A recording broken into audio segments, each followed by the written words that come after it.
নমস্কার, আপনারা দেখতে শুরু করেছেন পশ্চিমবাংলা এবং সীমাঞ্চলের ফাস্টেস্ট গ্রোয়িং অ্যান্ড এই মুহূর্তে যে বিষয় আপনাদের দেখানোর চেষ্টা করব, আগামী 30 তারিখ পুরীর জগন্নাথ মন্দিরের অনুকরণে তৈরি দীঘায় জগন্নাথ ধামের শুভ উদ্বোধন উপলক্ষে কিন্তু একরাশ কর্মসূচি পশ্চিমবঙ্গ তৃণমূল এর পক্ষ থেকে নেওয়া হয়েছে। এর অঙ্গ হিসাবে রাজ্য সভাপতি সুব্রত বক্সির নির্দেশ মোতাবেক আজ কিছুক্ষণ আগেই বক্তব্য রাখলেন এবং সেই সঙ্গে বর্ধিত সভা করলেন ব্লক তৃণমূল কংগ্রেস সভাপতি জাকির হোসেন, যেখানে উপস্থিত রয়েছেন ব্লক যুব সভাপতি নুরুল আজম, রয়েছেন জেলা যুব সভাপতি কৌশিক গুণ, সহসভাপতি কামাল উদ্দিন থেকে শুরু করে আব্দুল সাত্তার সহ অন্যান্য অঞ্চলের সভাপতি, পঞ্চায়েত প্রধান, উপপ্রধান থেকে শুরু করে প্রত্যেকে এবং ব্লক কমিটির নেতৃত্বরা। আমরা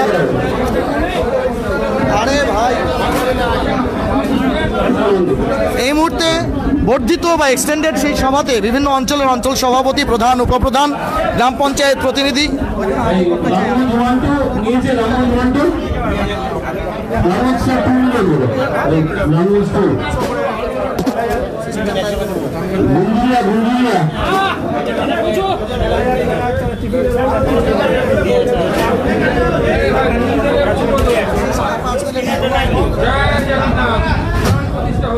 আমরা কথা বলবো। এই মুহূর্তে ব্লক যুব সভাপতি নুরুল আজম, জেলা যুব সভাপতি কৌশিক গুণ এবং তার পাশাপাশি ব্লক তৃণমূল সভাপতি জাকির হোসেন বর্ধিত সভার পরে পার্টি কর্মীদের কি নির্দেশ দিলেন সেটা আমরা জানার চেষ্টা করব। অবশ্যই তার হচ্ছে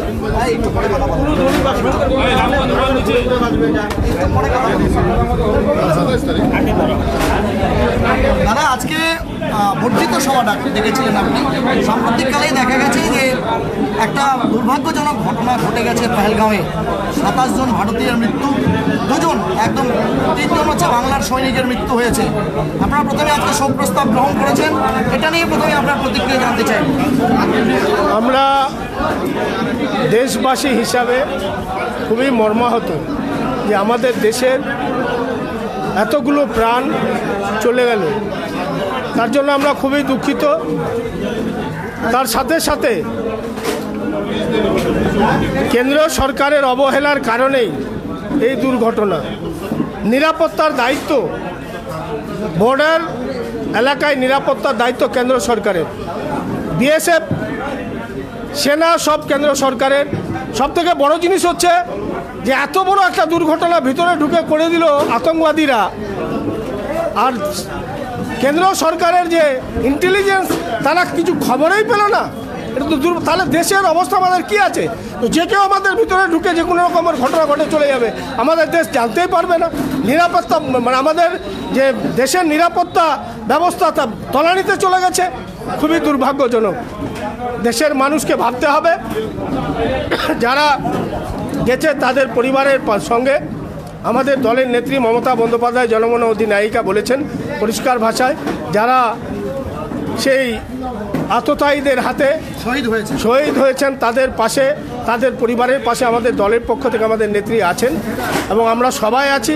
তাদের দুঃখে আমরা সবাই সামিল আছি, তাদের সমবেদনা জানাই এবং আগামী দিনে দেশ যাতে নিরাপত্তার সঙ্গে দেশের মানুষ থাকতে পারে, এ নিয়ে দেশের মানুষকে ভাবতে হবে যে দেশের নিরাপত্তা আমাদের আজকে বিপদের মুখে, আমরা বিপদের মুখে আছি।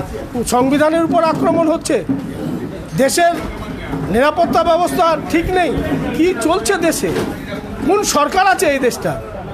আজকে এই মুহূর্তে বা দেশের মানুষকে ভাবা উচিত, এই সরকার যতক্ষণ পর্যন্ত এই দেশ থেকে বিতাড়িত হবে না, এদেশের নিরাপত্তা নিশ্চিত করা অসম্ভব। ঠিক যেই মুহূর্তে দেখা গেল যে জঙ্গি হামলায় 27 জনের মৃত্যু হলো, তারপরেই বলা চলে গদি মিডিয়া বলে যারা অভিহিত, তারা রীতিমতো জাত ধর্মের নামে সংবাদ পরিবেশন করলো এবং ধর্মের নামে চিহ্নিতকরণ করে জানাই হোক যে মিডিয়া, আমি মিডিয়ার লোক হোক যেই হোক, সবাইকে বলবো ধর্মের নামে দেশকে বিভাজন করবেন না। ধর্মের নামে নিজের রাজনৈতিক ফায়দা নেওয়ার জন্য, নিজের দলের রাজনৈতিক সুবিধার জন্য মানুষকে বিভাজন করে দেশকে অন্ধকারের পথে ঠেলবেন না। কারণ এই মাটিতে হিন্দু, মুসলমান, খ্রিস্টান, জৈন সবারই রক্ত আছে। এই দেশের সংবিধানকে রক্ষা করার জন্য সর্বধর্মের মানুষ একসঙ্গে লড়াই করেছে। এই দেশকে স্বাধীনতা পাইয়ে দেওয়ার জন্য এই দেশের মুসলিম, হিন্দু, খ্রিস্টান সব ধর্মের মানুষ একসঙ্গে লড়াই করেছে। আজকে তাই আমরা স্বাধীনতার সঙ্গে এই দেশে বসবাস করছি। আগামী দিনে দেশের মানুষকে শান্তির সঙ্গে থাকতে দিন, সম্মানের সঙ্গে থাকতে দিন, কারণ এই দেশ সবার, সব ধর্মের মানুষের। ধর্মের নামে বিভাজন কাম্য নয়। ধর্মের নামে বিভাজন যারা করে তারা দেশকে ধ্বংসের পথে নিয়ে যায়। তারা সংবিধানের উপর আক্রমণ করে, মানুষের মৌলিক অধিকারের উপর আক্রমণ করে। তাদেরকে আমি বলবো, দয়া করে মানুষকে বিভাজন করবেন না। বাংলার নেত্রী মমতা ব্যানার্জি যেই পথে দেশকে দিশা দেখাচ্ছে, বাংলাকে দিশা দেখাচ্ছে, আসুন মমতা বন্দ্যোপাধ্যায়ের পথে সবাই মিলে একসঙ্গে চলে দেশকে গর্বের দেশ, গর্বের ভারতবর্ষ নির্মাণ করি।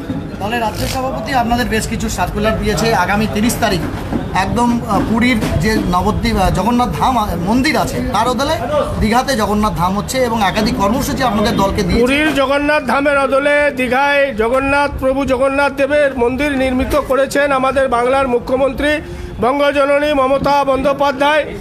তার শুভ উদ্বোধন হবে আগামী 30 এপ্রিল।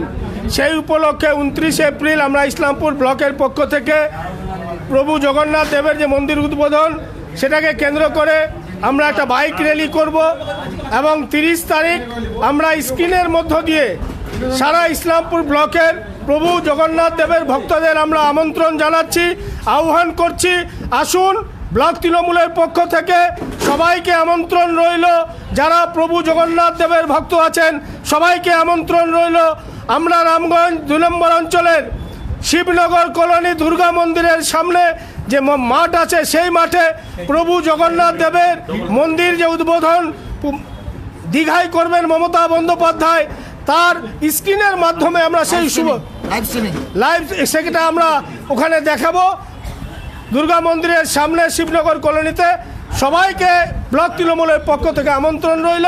সমস্ত ভক্তদের আমি আমন্ত্রণ জানাচ্ছি, 30 তারিখ আসুন, প্রভু জগন্নাথ দেবের মন্দির উদ্বোধনে অংশ নিন এবং সেই আনন্দ উপভোগ করুন এবং শ্রদ্ধা, আপনার যারা যারা প্রভুর ভক্ত আছেন, ভক্ত হিসাবে প্রভুর প্রতি শ্রদ্ধা অর্পণ করুন।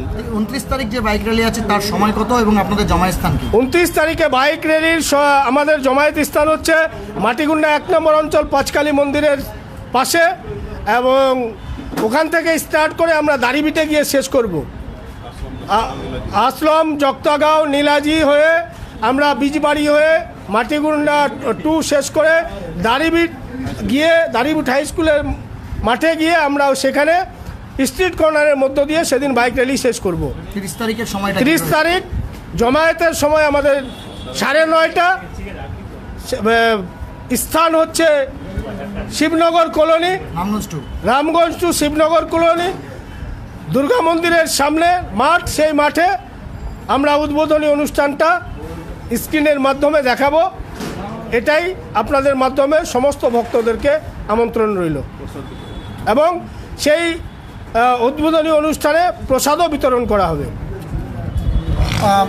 সাম্প্রতিক ঘটে যাওয়া পায়েলগাঁও যে কাণ্ড, সেই বা ঘটনা একদম নিঃসন্দেহে আপনাদের পক্ষ থেকে অভিযোগ করা হচ্ছে যে ইন্টেলিজেন্স ফেলিওর, সরকার ব্যর্থ হয়েছে নিরাপত্তা দিতে ভারতীয়দের। কিন্তু আপনাদের বিরুদ্ধে গভীর অভিযোগ যে এখনো পর্যন্ত তৃণমূল কংগ্রেস কোনো প্রতিবাদ মিছিল পশ্চিমবাংলায় করলো না, আপনারা ক্ষমতায় রয়েছেন, কি বলবেন? যারা তাহলে এই সমস্ত কথা বলছে তাদেরকে চোখে আঙুল দিয়ে দেখাতে হবে। আপনারা জানেন, গত 2 দিন আগে তৃণমূল জেলা যুব কংগ্রেসের পক্ষ থেকে আমরা ডালগোলা শহরে মৌন মোমবাতি মিছিল করেছি। সেই দিনই গোটা পশ্চিমবঙ্গব্যাপী তৃণমূল যুব কংগ্রেস রাস্তায় নেমে মৌন মোমবাতি মিছিল করেছে সেই পরিবারের প্রতি শ্রদ্ধা জানাতে, যারা শহীদ হয়েছেন তাদের প্রতি শ্রদ্ধা জানাতে। এই ঘটনার আমরা তীব্র নিন্দা করি। আজকে কেন্দ্র সরকারকে উচিত, যারা এই ধরনের জঘন্য কাজ করেছে তাদেরকে দৃষ্টান্তমূলক শাস্তি দেওয়া, আমাদের দেশের প্রতি, যাতে কোনো এই ধরনের বিরূপ আচরণ এইরকমভাবে আতঙ্কবাদীরা হামলা না করতে পারে, তার দৃষ্টান্ত কেন্দ্র সরকারকে করা উচিত। সেটা না করে খালি বয়ানবাজি হচ্ছে। আজকে দেখবেন কাশ্মীরে জঙ্গিদের হানায় 26 জনের মৃত্যু হয়েছে। আমাদের দেশের প্রধানমন্ত্রী বিহারে ভোট প্রচারে এসে সেটা বলল। তিনি কাশ্মীর যেতে পারতেন, কাশ্মীর গিয়ে সেই জায়গায় খতিয়ে দেখতে পারতেন। আজকে স্বরাষ্ট্রমন্ত্রী গেছেন, কিন্তু ওখানে প্রধানমন্ত্রী নরেন্দ্র মোদীকেও যাওয়া উচিত ছিল। আজকে আমরা তো চাচ্ছি পাকিস্তানে গিয়ে পাকিস্তানে ঢুকে মারুক কেন্দ্রীয় সরকার। আমরা 100% দেশের জন্য সব জায়গায় সব দল মত জাতি ধর্ম নির্বিশেষে আমরা সবার সাথে একসাথে থাকব। পাকিস্তানে ঢুকে মারুক, পাকিস্তান যদি এই ধরনের ঘটনা করে থাকে পাকিস্তানের দৃষ্টান্তিমূলক শাস্তি আমরা সর্বাত্মকভাবে চাই এবং অন্তরস্থল থেকে চাই যে এই ধরনের ঘটনা ঘটাচ্ছে, দেশকে যেভাবে, দেশের সাধারণ মানুষকে, দেশের কারো মা বাবা কারো স্বামীকে যে এইভাবে নৃশংসভাবে যারা হত্যা করেছেন আমরা দেখেছি টিভি মিডিয়ার মাধ্যমে, হাতের মেহেন্দির রংটা পর্যন্ত যায়নি, তার স্বামীকে হত্যা করা হলো। এই ধরনের ঘটনাকে আমরা তীব্র প্রতিবাদ জানাই। বাংলার বেশ কয়েকজন সেখানে নিহত হয়েছেন, এমনকি সেনাবাহিনীর ছিলেন ঝন্টু আলী শেখ, নদিয়া জেলার বাসিন্দা, পরিবারের একমাত্র পর্যন্ত। না, সে তো আছেই, আমরা দেখেছি। পাশাপাশি কাশ্মীরের সেই পিঠুবালা ভাইকে যিনি রেস্কিউ করে নিয়ে এসছেন আজকে, আদিল সাইদ তার নাম সম্ভবত, যিনি রেস্কিউ করে নিয়ে এবার এসেছেন অনেক পর্যটককে, এবং তাকে ন্যাশনাল হিরো বলা হচ্ছে আজকের ডেটে। আজকের সময় তাকে ন্যাশনাল হিরো বলা হচ্ছে। যে এই রকম অরাজকতার ক্ষেত্রে আজকে কাশ্মীরে আমরা দেখলাম যে পাকিস্তান মুর্দাবাদ স্লোগান দিচ্ছেন সেখানকার কাশ্মীরিরা, আমরা ফেসবুকের মাধ্যমে জানতে পারছি। আমরা ধন্যবাদ জানাচ্ছি, এই দেশ আমাদের, এই দেশ অভিন্ন, এই দেশ জম্মু কাশ্মীর থেকে কন্যাকুমারী, এই দেশের ক্ষেত্রে 1 ইঞ্চি রিয়াত আমরা কোনো জায়গায় করবো না, এটা দায়িত্ব নিয়ে আপনাকে বলতে পারি। আগামী দিন কি আপনাদের এই যে প্রতিবাদ বা কেন্দ্রীয় যে বিফলতা, তার বিরুদ্ধে কি আপনারা প্রতিবাদী ঘটছেন? অবশ্যই, যদি যারা এই ধরনের জঘন্য কাজ ঘটিয়েছে, এই জঙ্গি হামলার প্রতিবাদে যদি কেন্দ্র সরকার পদক্ষেপ ঠিকমতো না নিতে পারে তাহলে আমরা আগামী দিনে রাস্তায় নামব।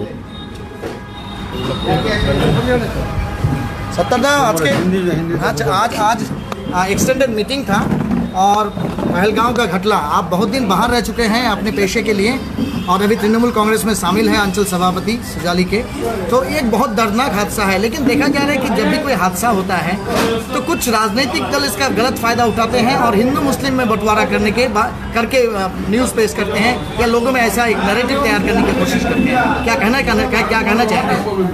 देखिए, बड़ी दुख भरी कहानी है और इसमें हम टीएमसी सरकार ममता बनर्जी भी दुख जताया है। इसमें हम लोग सब सदमे में हैं।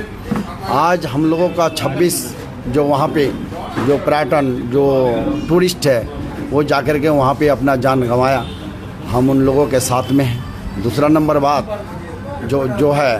जो नरेंद्र मोदी 2014 को जो गुजरात में माइक में भाषण के माध्यम से जो बोला था, जो सरकार कांग्रेस का था, जो उन्होंने बोला था, जो आज कांग्रेस का सरकार जवाबदाही कांग्रेस का होगा। जो वहाँ पे सेना है वो सेंट्रल गवर्नमेंट का हाथ में है, जो वहाँ के पुलिस है वो सेना बाहिनी के उसके हाथ में है, सेंट्रल बाहिनी के हाथ में है। जो वहाँ पे जो हुआ है घटना, इसकी जवाबदाही किसका है? ये नरेंद्र मोदी का, अमित शाह का है। जो आज वहाँ पे विफल हुआ, इससे पहले कि अगर 36 इंची का सीना उसका कहाँ गया भाई? आज वहाँ पे कौन गया है? जो राष्ट्रमंत्री जो है अमित शाह, वो गया है। वो नीचे नहीं उतरा, वो हवाई जहाज़ से हेलीकॉप्टरों से घूम के चला गया। वो नरेंद्र मोदी क्यों नहीं गया वहाँ पे? आज हिंदू मुस्लिम के राजनीति करके, इससे पहले वहाँ पे जो अभी 1 हफ्ता पहले वहाँ से सेना हटाया गया, किस लिए हटाया गया? जो इनकी पहले से चाल है, ये घटना करने का जो मेन जो जिम्मेवारी है वो नरेंद्र मोदी अमित शाह का है। इससे पहले पुलवामा में हमला हुआ था, क्या हुआ था वहाँ पे? क्या मिला सीबीआई जांच में? जो वहाँ पे जो जांच किया गया, किसको मिला वहाँ पे? जो इनकी जो एक सरदार को भी पकड़ा था वहाँ पे, किसको मिला था? सब ये नरेंद्र मोदी, ये बीजेपी का चाल है जो आज हमारे देश को बांटने का काम कर रहा है। ये बड़ी दुख की बात है जो आज शासन में बैठ कर के हिंदू मुस्लिम की राजनीति करता है। तो इसको हम लोग पूरा हमारा गवर्नमेंट के तरफ से तृणमूल कांग्रेस ममता बंदोपाध्याय के नेतृत्व में हम लोग सब ये धिक्कार जनाते हैं, क्योंकि इस तरह से एक धर्म के राजनीति करने वाले पर जो हम लोग और कुछ गोदी में दिया। जो आज मुसलमान वहाँ पे जिस तरह से प्राण बचाया है, एक को कंधे के पे उठा करके लेकर के एक एक को जान बचाया, किंतु वो सब नहीं दिखा रहा है। सोशल मीडिया में हम लोग देख रहे हैं, परंतु जितना ही नेशनल वहाँ पे मीडिया है कोई नहीं दिखा रहा है। जो मुसलमान एक एक चार चार प्राण बचाने के, उसमें से एक आध जो है शहीद भी हुआ, लेकिन उनको नहीं दिखा रहा है। क्या दिखा रहा है? वहाँ पे आतंकवादी घुसा। अरे आतंकवादी घुसा कैसे? बॉर्डर आपके पास है? बॉर्डर हम लोगों के पास है, ये राज्य सरकार के पास है। वहाँ पे क्या दीदी जाके, ममता बनर्जी जाके पहरेदारी करेगा? छोड़ दो, खुद ही नहीं संभालते हैं आपसे, हैं? हम लोग संभालेंगे, दीदी संभालेगा, हमारे ममता बंदोपाध्याय जी वहाँ पे संभालेगा। ये सब नरेंद्र मोदी, उसकी पूरा टीम, अमित शाह, सब इनकी चाल है। ये आज वहाँ पे घटना कर दिया। 2026 बिहार में इलेक्शन है, पश्चिम बंगाल में इलेक्शन है। ये सिर्फ वोट की राजनीति करके आम आदमी का शोषण किया जा रहा है, आदमी को मारा जा रहा है। ये बड़ी दुख भरी की बात है। हम लोग सब ने इसको निंदा करते हैं।